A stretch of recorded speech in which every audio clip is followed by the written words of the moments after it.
did a super job wrapping things up, and I'm not just saying that because I have to.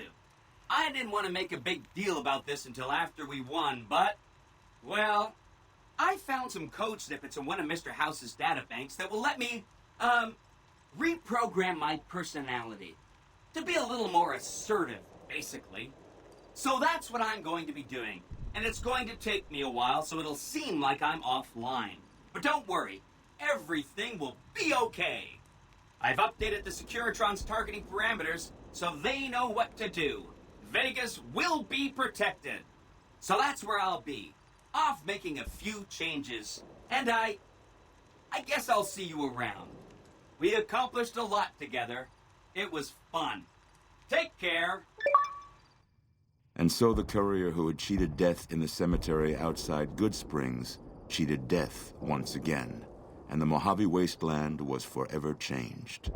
The courier, with the aid of Yes Man, drove both the Legion and the NCR from Hoover Dam, securing New Vegas's independence from both factions.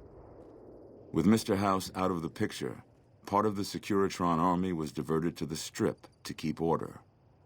Any chaos on the streets was ended. Quickly. Chaos became uncertainty, then acceptance with minimal loss of life. New Vegas assumed its position as an independent power in the Mojave. Preferring neither the best of the NCR nor the worst of the Legion, the courier was the man responsible for a truly independent New Vegas. He had removed Mr. House from power over the Strip and broken the influence of the NCR and Caesar's Legion in the Mojave Wasteland.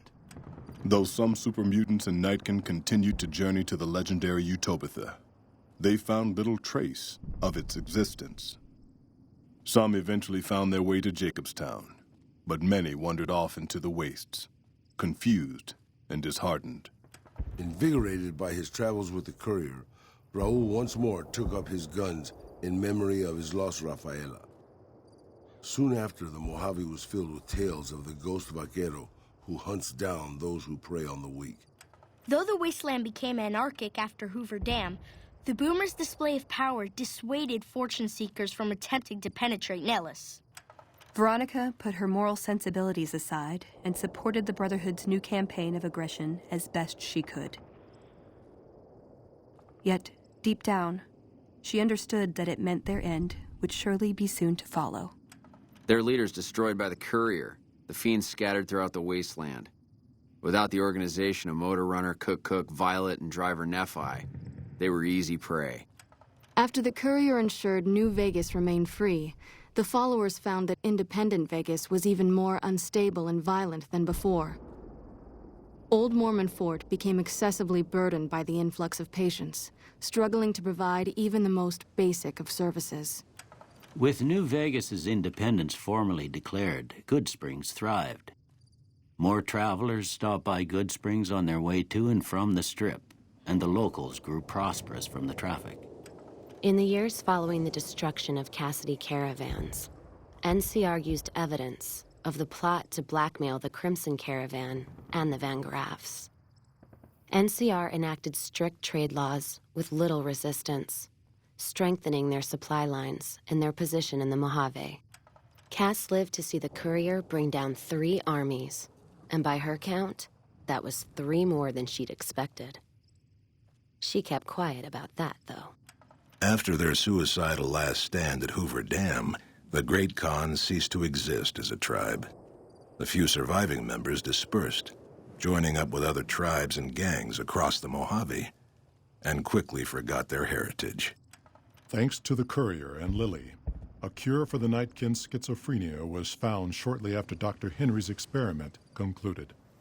Nightkin and other super mutants in the wasteland flocked to Jacobstown, and the town became known as a haven where a mutant could find peace.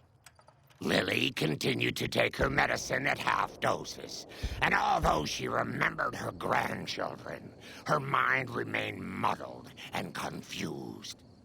Eventually, she parted ways with the courier and traveled west, seeking the remnants of her past.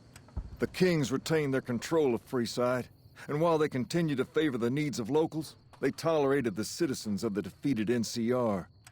After Ray's brain was transplanted into Rex's cybernetic body, it took Rex some time to adjust to the old scrapyard dog's memories. Eventually, Rex's mind settled peacefully, melding his own memories with that of long travels with old Lady Gibson. Shaped up by the courier's advice, the Misfits distinguished themselves during the Legion's attack on Camp Golf. Mags was finally promoted to sergeant, and the rest of the Misfits received an official commendation. They continued to serve with distinction for many years. Though Novak was a low-priority target for the Legion, many of Novak's citizens died in its defense. In the weeks that followed, several bright followers returned to Novak to help restore its defenses, allowing it to remain independent of NCR.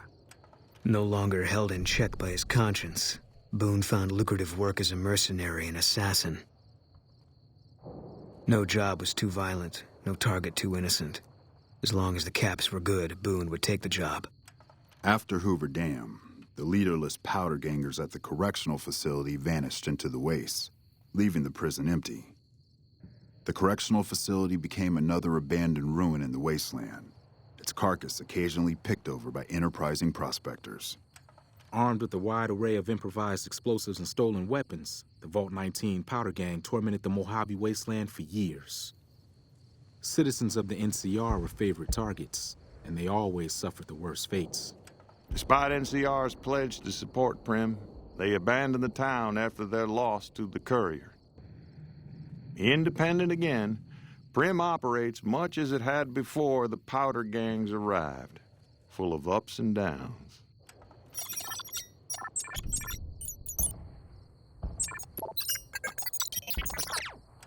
After the death of Chief Hanlon, the power of NCR's Rangers was broken for years. Their organization, so reliant on the wisdom and guidance of its elder members, became a shadow of what it once was to people across the wasteland.